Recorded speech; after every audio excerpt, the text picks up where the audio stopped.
Hello, good morning बच्चों। आज हम आपके लिए एक बहुत मजेदार चीज लेके आए हैं। आज से अध्ययन एजुकेशन अपनी सीरीज स्टार्ट कर रहा है। आज से हम 10th सीबीएसई के फिजिक्स के सारे चैप्टर्स अपनी वीडियोस में कवर करेंगे। शुरुआत करेंगे रिफ्लेक्शन ऑफ लाइट से और धीरे धीरे करके electricity, human I and colourful world, magnetism, source of energy, सारे चैप्टर लाइन बाय लाइन हम अपनी सीरीज में कवर करेंगे। एक चैप्टर को कवर करने में हम 3 से 4 वीडियोस का यूज करेंगे और कंटेंट के साथ हम क्वेश्चंस भी सॉल्व करेंगे। बहुत मजा आने वाला है। तो हम चाहते हैं कि आप लोग हमारे साथ बने रहिए, हमें लाइक करिए, हमें सब्सक्राइब करिए। चलिए, तो आज का टॉपिक जैसे कि आप लोग देख पा रहे हैं, let me choose my pen. आप लोग देख पा रहे हैं रिफ्लेक्शन ऑफ लाइट। तो आज हमारा टॉपिक बेस्ड है लाइट के ऊपर। तो लाइट एक बहुत इंटरेस्टिंग, बहुत कॉमन, भले ही बहुत कॉमन है लेकिन बहुत इंटरेस्टिंग चीज है। हमने लाइट को पढ़ा है 6th क्लास में, 7th में, 8th में, 9th में और अब हम 10th में भी पढ़ेंगे। लेकिन I can bet you that if I tell you some things about light, few things, it's pretty sure you won't be knowing about them from prior. तो जितना हम पढ़े कुछ ना कुछ रह जाएगा। इतनी ऐसी चीज है लाइट। डेफिनेटली लाइट एक फॉर्म ऑफ एनर्जी है, यही हमने पढ़ रखा है ना। तो इसके बारे में डिटेल में पढ़ेंगे आज हम। उसके अलावा ये हमारा कंटेंट है आज के लेक्चर के लिए। तो पहला हम स्टार्ट करेंगे अपना लेक्चर लाइट के बारे में जानते हुए कि लाइट क्या है, हम लाइट को इतना एम्फोसिस क्यों देते हैं, इतना सिग्निफिकेंस क्यों देते हैं। उसके बाद हम जानेंगे रिफ्लेक्शन के बारे में। रिफ्लेक्शन भी हमने पढ़ रखा है, लॉज ऑफ रिफ्लेक्शन भी पढ़ रखे हैं, लेकिन रिफ्लेक्शन होता क्यों है और इसके पीछे के कारण क्या है, कैसे होता है। और उसके बाद हम जानेंगे इसके लॉज। 2 लॉज होते हैं, हम सबको पता है। एक क्विक रिवीजन कर लेंगे इसके। फिर हम जानेंगे टाइप्स ऑफ रिफ्लेक्शन। 2 टाइप के होते हैं, इसके बारे में हम डीप में समझेंगे आगे चल के। और फिर last but not the least we will learn about plane mirrors, reflection through plane mirrors. तो हमने इमेज कैसी बनेगी और कैसे ऐसी बनेगी तो क्यों बनेगी, ये सब चीजें हम प्लेन मिरर्स के पार्ट में पढ़ेंगे। चलो बिना देर करे अपना सेशन स्टार्ट करते हैं। ओके, तो हम लिखते हैं पहली चीज अपनी लाइट। अब देखो लाइट क्या होता है, it's a form of energy. अगर आप डेफिनेशन पे जाओगे तो आप टेक्स्ट बुक डेफिनेशन, जो आपको बुक की डेफिनेशन मिलेगी वो यही बोलेगी कि light is a form of energy which enables us to see, या जो कि हमें देती है vision, a sensation of vision. बिल्कुल सही, एकदम करेक्ट है। बिना लाइट के हम देख ही नहीं सकते हैं। आप बोलोगे सर हम तो आंखों से देखते हैं, फिर लाइट की क्या जरूरत। भाई साहब आंखों से तो तभी देखोगे जब आप लाइट आपकी आंखों में जाएगी। अगर लाइट ही नहीं जाएगी आंखों में, चलो एक एग्जांपल लेते हैं, एक डार्क रूम।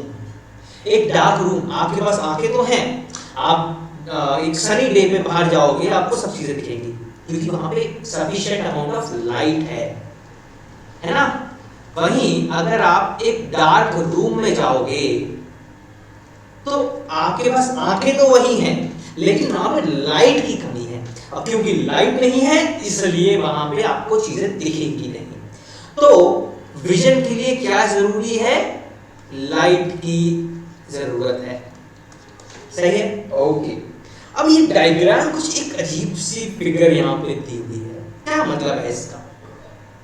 इसका मतलब ये दिखाना है कि एक चीज को देखने के 2 पर्सपेक्टिव हो सकते हैं। अब ये हम यहाँ पे क्यों पढ़ रहे हैं, यहाँ से क्या रिलेशन है? जब हम लाइट के बारे में पढ़ रहे हैं तो ये एक चीज को देखने के 2 पर्सपेक्टिव, इसका मतलब क्या है?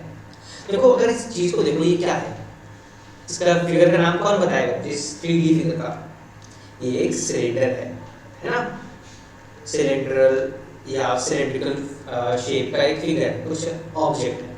अब देखो हम इसमें अगर लाइट प्रोजेक्ट करें डिफरेंट डायरेक्शन से, तो अगर हमारी टॉर्च, अगर जैसे मैं अपना कलर चेंज करूं तो मैं आपको दिखा पाऊंगा।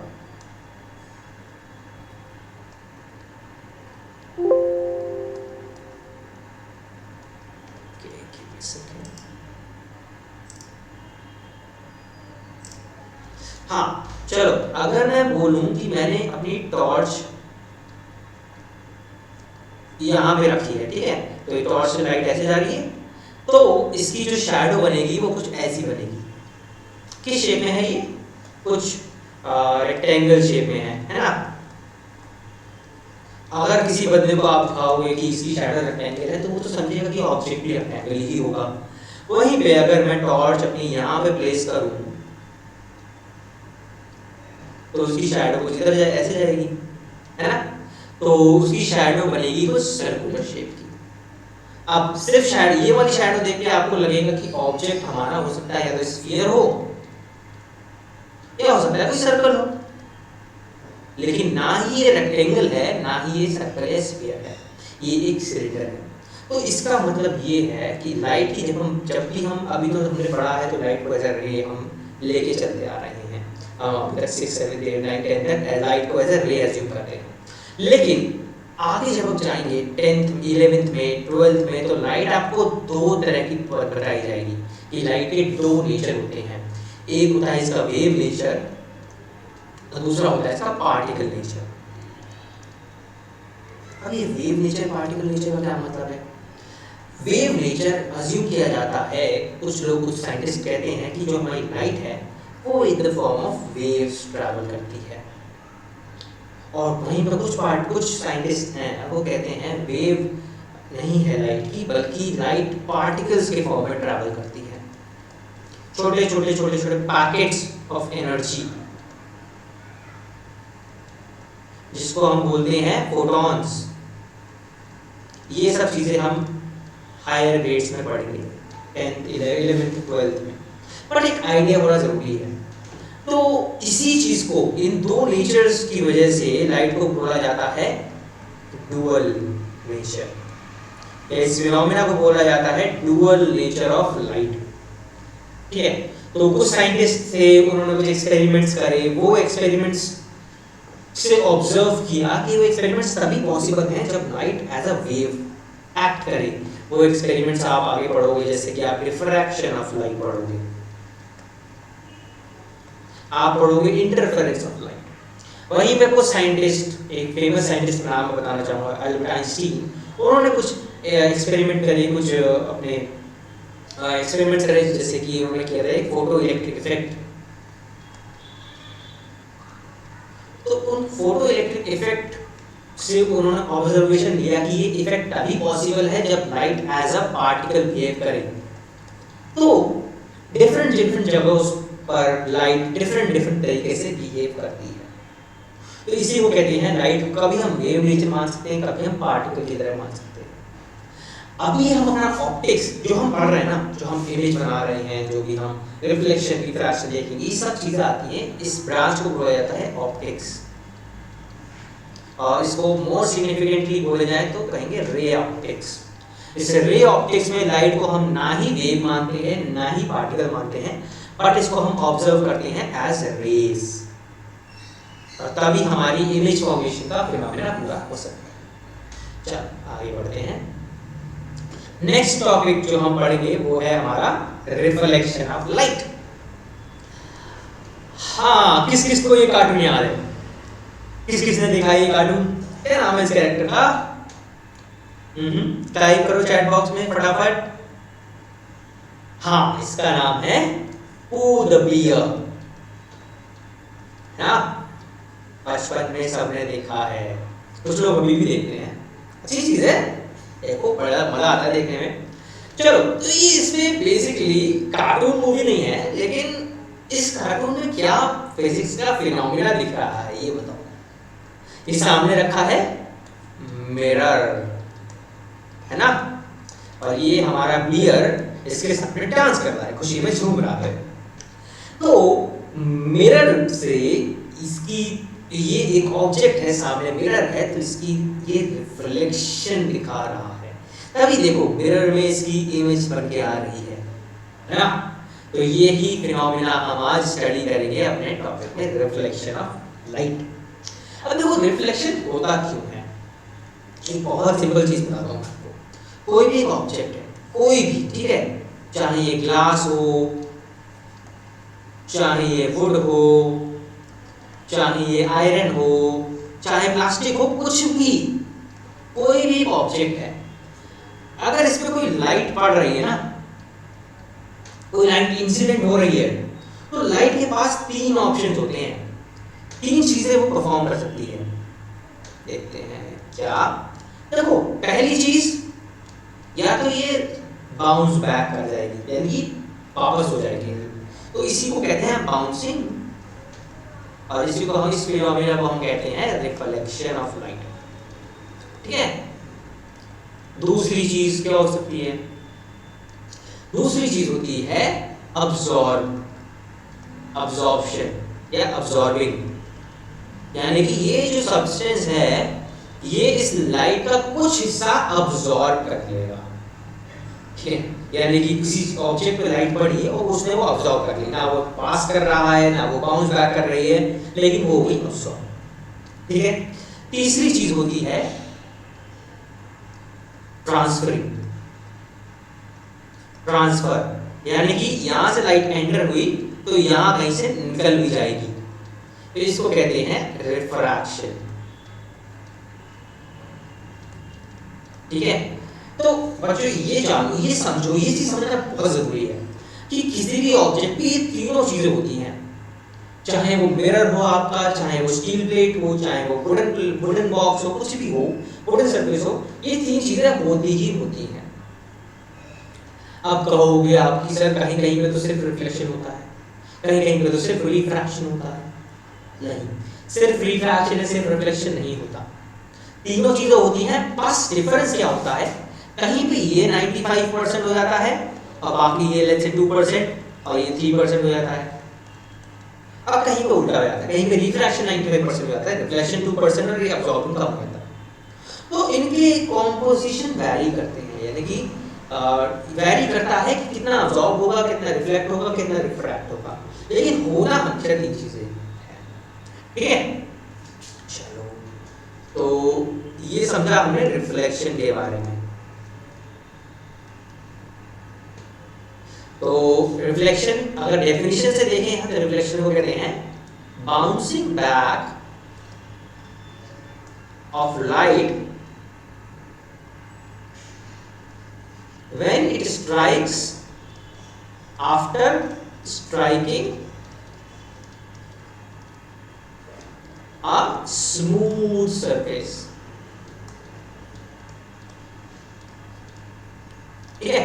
तो अगर हमारे पे प्लेन मिरर है, ओके,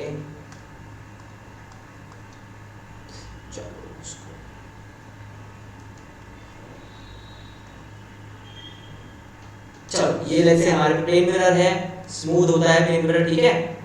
तो इस प्लेन मिरर पे अगर कोई लाइट इंसिडेंट हो रही है ऐसे ऐसे, तो ये यहां से टकराने के बाद, अच्छा, जो लाइट आती है उसको बोलते हैं इंसिडेंट रे, ठीक है। जो भी रे, इंसिडेंट मतलब एक्सीडेंटली इंसिडेंट मतलब पुश की जा रही है कि आ रही है, ठीक है, तो ये होता है इंसिडेंट रे। जहां पे टकराती है इसको बोलते हैं पॉइंट ऑफ इंसिडेंस,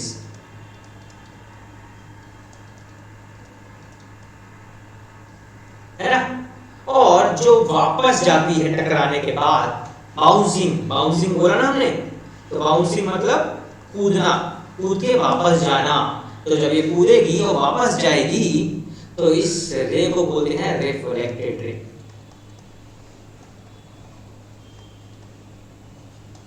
ठीक है। तो ये चीजें हमने पढ़ी। अच्छा, थोड़ा सा टर्मिनोलॉजी और बताते हैं। जब भी कोई लाइट किसी पॉइंट पे इंसिडेंट होती है तो उस पॉइंट पे हम एक लाइन ड्रॉ करते हैं,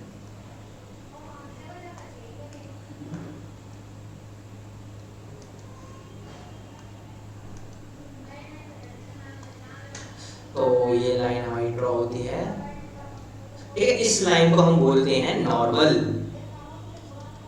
ये एक इमेजिनरी लाइन होती है किसी भी सरफेस पे, किसी भी, ये हमेशा 90 डिग्री होती है सरफेस के, ठीक है। तो ये एक इमेजिनरी लाइन होती है। तो जो एंगल इंसिडेंट रे नॉर्मल के साथ बनाती है इसको हम बोलते हैं एंगल ऑफ इंसिडेंस, और रिप्रेजेंट करते हैं छोटे स्मॉल आई से, एंगल ऑफ इंसिडेंस। वहीं पे जो एंगल रिफ्लेक्टेड रे नॉर्मल के साथ बनाती है उसको बोलते हैं एंगल ऑफ रिफ्लेक्शन, तो रिप्रेजेंट करते हैं आर से।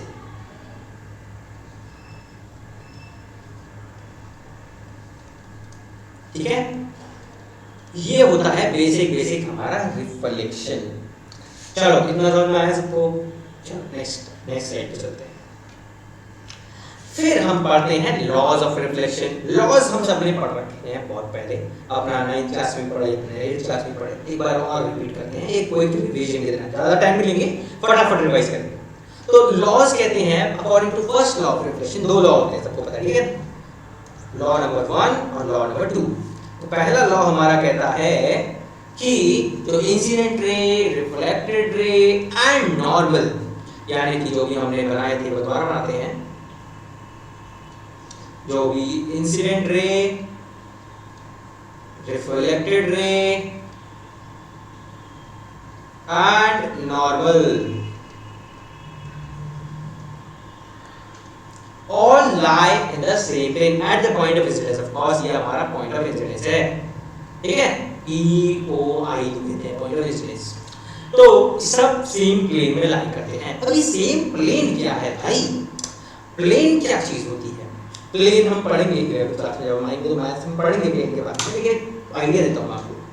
प्लेन मतलब जैसे मान लो ये एक इमेजिनरी मेरे सामने स्क्रीन है, ठीक है, जिसपे मेरे आगे ऐसे मूव कर रहे हैं ना, मैं इसको ऐसे ले सकता हूँ ना, मैं पीछे ला सकता हूँ, लेकिन एक इमेजिनरी स्क्रीन जो कि ऐसी है, ठीक है?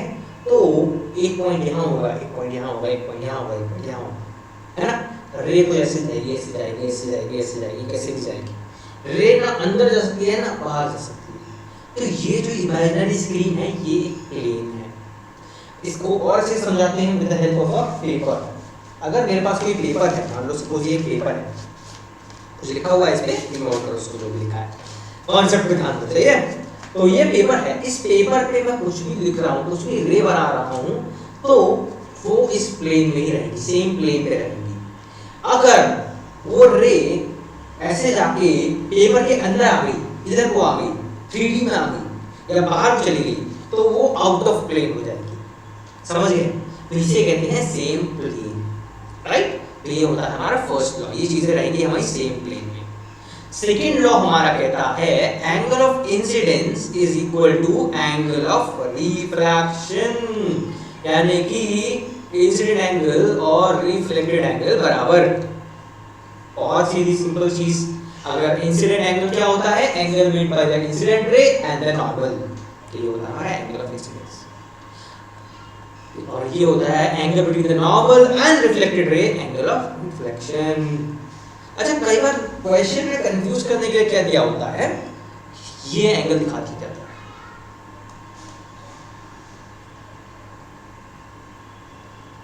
ये वाला एंगल दिखा दिया जाता है भाई। ये एंगल मान लो दे रखा है 30 डिग्री, तो बच्चे हो जाते हैं कंफ्यूज, क्योंकि आई की वैल्यू डायरेक्ट ही नहीं होती है, तो बच्चे कंफ्यूज हो जाते हैं। वो बच्चे आई की जगह लगा देते हैं 30 डिग्री और लिख देते हैं angle I equals to 30 degree and that's why it is equal to angle R according to second law of reflection. No, this is totally incorrect. Angle I is nothing but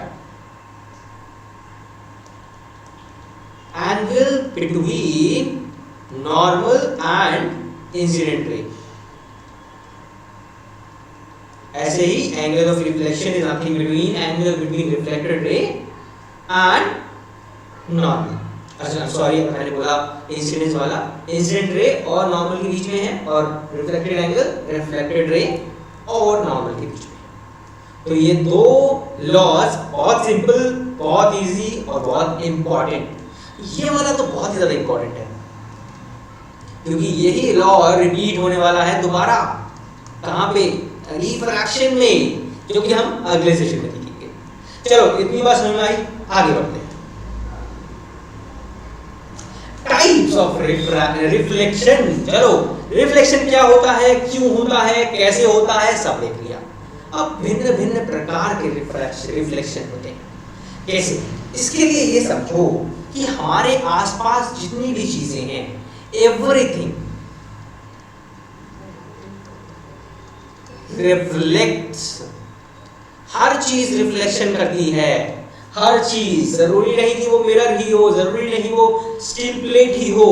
आपने देखा होगा आप खाना खाते हो तो अगर आप अच्छे से साफ करो कपड़े से प्लेट को तो उसमें आपकी शक्ल दिखती है। कई बार आपने देखा होगा आपने शूज बहुत प्यारे से पॉलिश करो बहुत बेहतरीन से, आपकी शक्ल आपके शूज में भी दिखती है।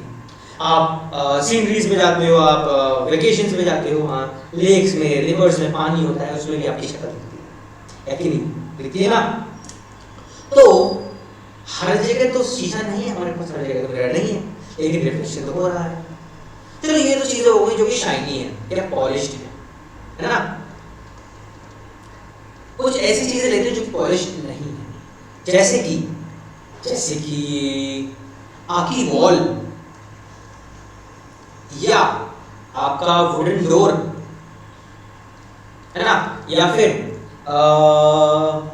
कुछ और, कुछ भी और, जैसे फ्लोर या ट्री, क्या ये सब चीजें भी रिफ्लेक्शन करती हैं। आप कहोगे सर इसमें तो कुछ थोड़ी ना अपनी इमेज दिखती है, ये कैसे रिफ्लेक्शन कर सकती है।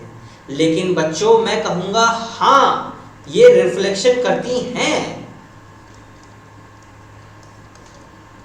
रिफ्लेक्शन करती हैं इसीलिए हमें दिखती हैं। अगर ये लाइट रिफ्लेक्ट नहीं करेंगी तो हमें दिख ही नहीं पाएंगी। अच्छा हमें दिखता कैसे है, ये चीज एक बार थोड़ा सा क्लियर करते हैं, हमें चीजें दिखती कैसे हैं। सपोज करो यहां पे है सन, ठीक है। सब सन क्या है, एक ल्यूमिनस ऑब्जेक्ट है ना, ये तो हमें पता है। सन एक है लूमिनस ऑब्जेक्ट। लूमिनस ऑब्जेक्ट्स वो होते हैं जो कि अपनी लाइट खुद प्रोड्यूस करते हैं। अब हम खड़े हैं यहाँ पे, यहाँ पे हमारी छोटी सी आंखें हैं। अब सन से जो रेज आ रही है वो तो हमारी आंखों में डायरेक्ट जा रही है, तो हमें सन दिख रहा है। बहुत बढ़िया, ये केस तो बहुत आसान है। वहीं पे लेट्स से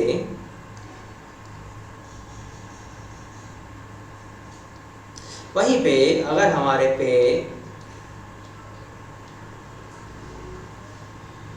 एक ट्री है, अभी ट्री तो ल्यूमिनस नहीं है, ये क्या है, ये ट्री तो भाई साहब नॉन ल्यूमिनस है ना,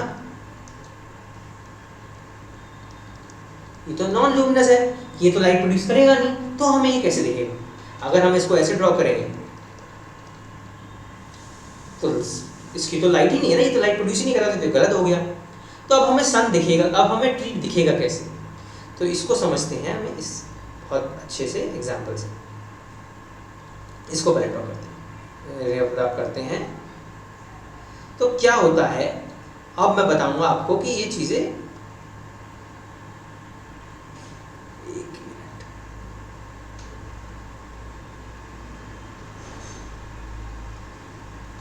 अच्छा अब मैं आपको समझाऊंगा कि ये रिफ्लेक्ट करता है ट्री। क्या होगा, सन से कुछ लाइट आएगी, ट्री पर टकराएंगी और ट्री यहाँ पे इसे रिफ्लेक्ट करेगा इन लाइट्स को, और हमारी आंखों तक ये लाइट आएंगी। ऐसे ही कहीं और पे जा रही होंगी, लेट्स से यहाँ पे आ रही होंगी, तो ये यहाँ से रिफ्लेक्ट होके ये यहाँ आएंगी, ऐसे ही कहीं और जा रही होंगी और ऐसे ही रिफ्लेक्ट होके हमारी आंखों में आएंगी, तब जाके हमें ट्री दिखेगा।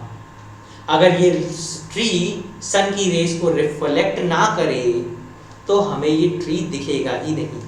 तो इसीलिए ये सारी चीजें रिफ्लेक्शन करती हैं, या these all reflect light from some luminous source of light. luminous मतलब जो कि लाइट खुद प्रोड्यूस करते हैं, सही है। अब ये तो हमें समझ में आया कि चीजें हमें दिखती कैसे हैं। अब हम पढ़ते हैं रेगुलर रिफ्लेक्शन, इररेगुलर रिफ्लेक्शन। देखो पहले हम लेंगे रेगुलर रिफ्लेक्शन के बारे में। तो रेगुलर रिफ्लेक्शन बहुत कॉमन, जो नॉर्मल रिफ्लेक्शन हम पढ़ा है वही होता है रेगुलर रिफ्लेक्शन, जहां पे हमारी सरफेस जो होती है वो एकदम होती है प्लेन, एकदम स्मूथ प्लेन। एग्जांपल देते हैं जैसे कि आपका हो गया मिरर्स, आपके हो गए पॉलिश्ड स्टील सरफेस या कोई और सरफेस है ना, पॉलिश्ड होनी चाहिए। तो यहाँ पे जब भी रे ऑफ लाइट इंसिडेंट होगी, रिफ्लेक्ट होगी, ऑफ कोर्स बाउंस होगी ना, तो रिफ्लेक्ट भी होगी, तो ऐसा कुछ दिखेगी, है ना। अब मान लो इसके साथ साथ एक और रे आ रही थी जो कि पैरेलल थी इसके, रिफ्लेक्ट होगी तो वो कुछ ऐसे जाएगी, है ना। एक और रे आ रही थी सपोज लेट्स से,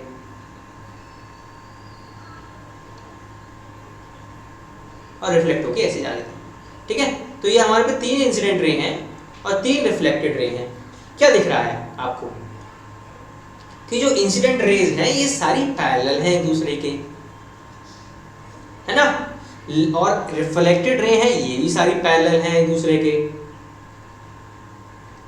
तो जब हमारी इंसिडेंट रेज इंसिडेंट रेज और रिफ्लेक्टेड रेज आपस में पैरेलल होती हैं, इंसिडेंट रेज अपने साथ वाली रेज के साथ पैरेलल होती हैं और रिफ्लेक्टेड रेज अपने साथ वाली रेज के साथ पैरेलल होती हैं, या बेसिकली आप कहोगे जब आपका सरफेस जिस पे रिफ्लेक्शन हो रहा है ये स्मूथ होता है, स्मूथ पॉलिश्ड होता है, तब जो रिफ्लेक्शन होता है उसको हम कहते हैं रेगुलर रिफ्लेक्शन, ठीक है। बहुत कॉमन रिफ्लेक्शन जो कि हम जनरली जिस चीज को जानते हैं, जो हमने रिफ्लेक्शन जैसे समझते हैं उसको कहते हैं रेगुलर रिफ्लेक्शन। दूसरा होता है इररेगुलर रिफ्लेक्शन।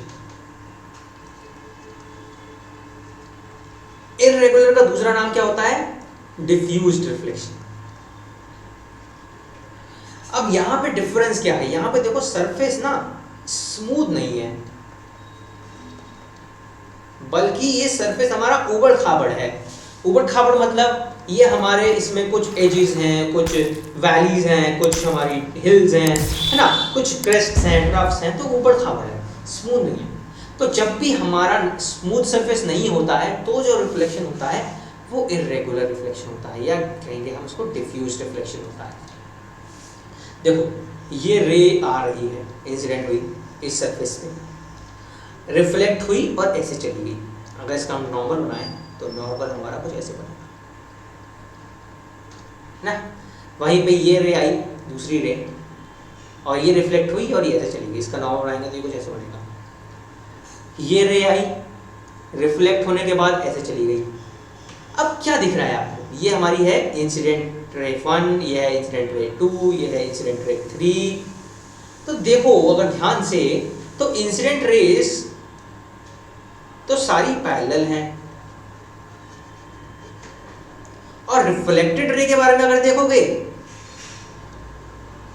तो ये तो सब रैंडम डायरेक्शन में जा रही है ना, ये तो पैरेलल नहीं है। तो जब इंसिडेंट रेस पैरेलल हैं, रिफ्लेक्टेड रेस पैरेलल नहीं है, तो ऐसे ऐसे रिफ्लेक्शन को हम कहते हैं इररेगुलर या डिफ्यूज्ड रिफ्लेक्शन। समझे? मतलब ये ऐसा हो क्यों रहा है? ये ऐसा इसलिए हो रहा है क्योंकि सरफेस हमारा स्मूथ नहीं है, या सिंपल टर्म्स में हम कहेंगे reflection when the surface is not smooth और इज रफ, नॉट स्मूथ, या इसको कह सकते हैं रफ सरफेस। जब सरफेस हमारा रफ है तो जो रिफ्लेक्शन हो रहा है इसको कहते हैं हम इररेगुलर या डिफ्यूज रिफ्लेक्शन। अब यहां पे बहुत कॉमन सवाल आता है। अच्छा मैं पूछता हूं आप लोगों से वो सवाल कि बताओ बच्चों, हमने पढ़े लॉज ऑफ रिफ्लेक्शन, तो क्या laws of reflection irregular reflection में फॉलो हो रहे हैं या नहीं, वैलिड भी हैं या नहीं?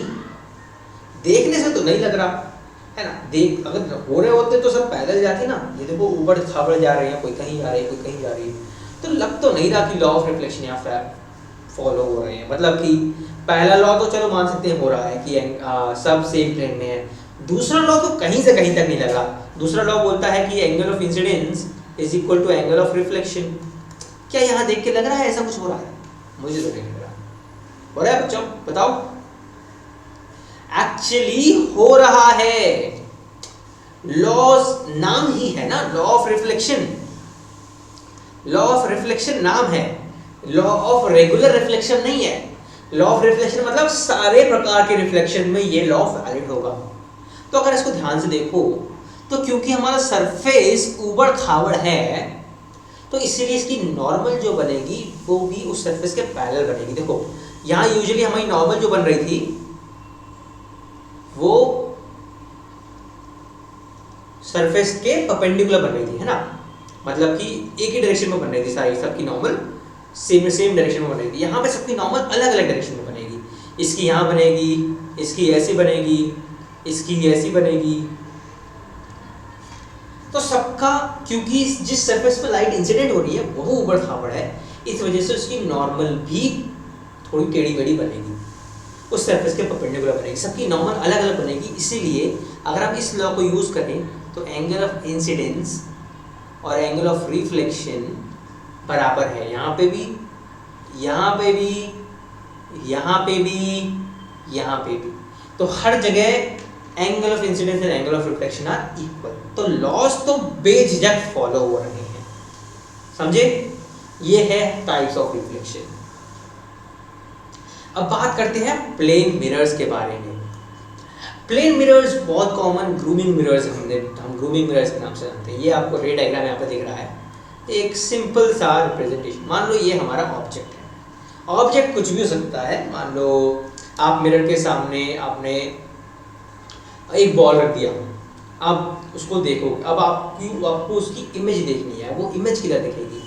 देखो मिरर मेरे सामने है, बॉल मैंने यहाँ रखा है, अगर मैं मिरर में देखूंगा तो बॉल मुझे मिरर के उधर नहीं दिखेगी, बॉल दिखेगी मुझे मिरर के अंदर, है ना, यहाँ पे नहीं दिखेगी। तो क्या होता है, ये क्रिएट करता है एक वर्चुअल इमेज। अब वर्चुअल इमेज क्या होता है ये समझते हैं। देखो, या तो रेज रिफ्लेक्शन के बाद मिल सकती हैं, एक्चुअली मीट करती हैं, या एक्चुअली मीट नहीं करती हैं, जस्ट दिखावा करती हैं, है ना, बोल सकते हैं दिखावा करती हैं। इसको बोलते हैं इंग्लिश में appears to be meeting। appears मतलब जब रेस को हम जबरदस्ती एक्सटेंड करें तब वो जाके कहीं मिले। तो इस केस में, दिखावे वाले केस में इमेज जो बनती है वो बनती है वर्चुअल, और असलियत में मीट करती है तो इमेज बनती है रियल। नाम ही है ना असलियत, रियल मतलब एक्चुअली असलियत, ठीक है। रेस डाइवर्जिंग है, खुद ब खुद नहीं मिलेंगी तो हम इन्हें जबरदस्ती मिलाएंगे, क्योंकि इमेज तो चाहिए ना भाई। इमेज नहीं बनना मिले होगी, चाहे वर्चुअल हो या रियल हो, इमेज तो होनी चाहिए। तो इसको हम इन रेस को पीछे एक्सटेंड करते हैं। जब इन रेस को हमने पीछे एक्सटेंड करा, ये इस पॉइंट पे जाकर मिली, तो इस पॉइंट को हम कहेंगे ये एक्चुअली जो इमेज यहाँ बन रही है, ये एक्चुअल में रेज नहीं मिल रही हैं, ये वर्चुअली रेज मिलाई जा रही हैं, इसलिए जो इमेज बनेगी उसको बोलेंगे वर्चुअल, ठीक है। अब ये पॉइंट है लोकेशन ऑफ इमेज। अब ये था एक पॉइंट ऑब्जेक्ट,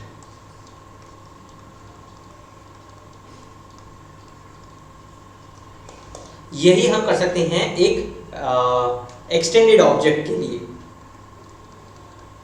सेम चीज, सेम ही फिनोमेना फॉलो।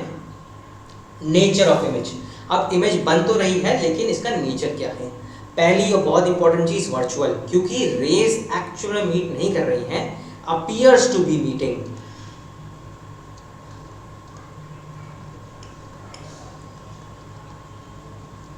और क्योंकि ये अपीयर्स टू बी मीटिंग है, इसीलिए जो इमेज बनेगी वो बनेगी हमारी virtual.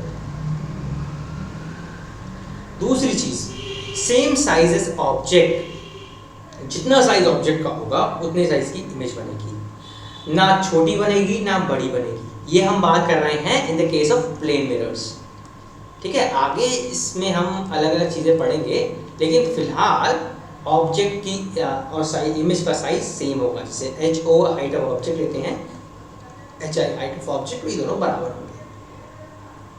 Eight same distance is object from the mirror, जितनी दूर ऑब्जेक्ट था मिरर से उतनी ही दूर इमेज भी होगी। चलो इसको इसमें देखते हैं। ये देखो, ये थी दूरी ऑब्जेक्ट की और मिरर की, है ना, और ये दूरी है मिरर की और इमेज की। देखो बराबर लग रही है नहीं, और ये हमेशा ही बराबर होगी, ये चीज हमेशा ही बराबर होगी। तो ये भी एक कैरेक्टरिस्टिक होती है image form by plane mirrors की। अगर इरेक्ट क्या होता है?